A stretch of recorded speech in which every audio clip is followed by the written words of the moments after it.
Assalamualaikum warahmatullahi wabarakatuh. Perkenalkan, nama saya Muhammad Iqbal Husairi, NIM 211032100100162 dari Prodi Agribisnis kelas D. Di sini saya akan menjelaskan sedikit tentang ajakan kesadaran dalam hak dan kewajiban di bidang perpajakan. Yang pertama adalah hak. Hak adalah hak yang itu kuasa menerima atau melakukan suatu hal yang memang semestinya diterima atau dilakukan. Sedangkan kewajiban adalah sesuatu hal yang harus dikerjakan oleh pihak tertentu dengan rasa tanggung jawab serta prinsip yang bisa dituntut secara paksa oleh pihak yang berkepentingan. Pajak merupakan salah satu sumber dana pemerintah untuk melakukan pembangunan, baik pemerintah pusat maupun pemerintah daerah. Andaikan penerima pajak kurang maksimal, maka dampaknya akan membebani APBN. Hal ini dikarenakan penerimaan pajak yang sangat mendominasi dalam penerimaan negara, yaitu sekitar 80% penerimaan negara yang berasal dari pajak. Dapat kita bayangkan apabila penerimaan pajak tidak maksimal, hal ini akan mengganggu pos pengeluaran pembangunan yang dianggarkan oleh pemerintah.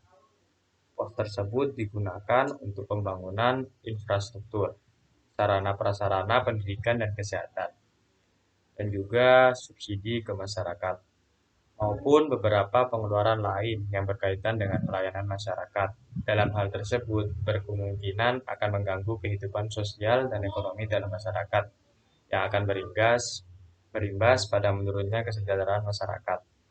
Apabila kesejahteraan masyarakat menurun, daya saing bangsa juga akan menurun. Karena itulah mulai sekarang perlu adanya pendekatan secara komprehensif dan bersifat menyeluruh untuk meningkatkan kesadaran pajak, khususnya menanamkan kesadaran pajak pada usia dini, usia yang masih bisa secara maksimal ditanamkan nilai-nilai kesadaran pajak.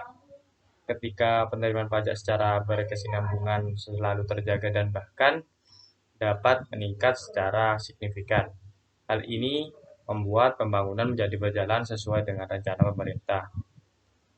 Untuk itu, setiap peserta didik perlu mempunyai wawasan dan pengetahuan tentang pajak, seperti filosofi pajak, definisi pajak, manfaat pajak, peranan pajak, dan fungsi pajak. Wawasan dan pengetahuan pajak yang dimiliki peserta didik akan memberikan alasan mengapa setiap warga negara harus membayar pajak.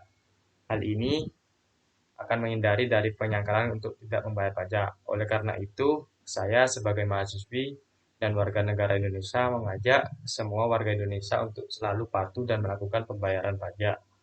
Sekian yang saya bisa sampaikan. Apabila ada salah, saya minta maaf. Wassalamualaikum warahmatullahi wabarakatuh.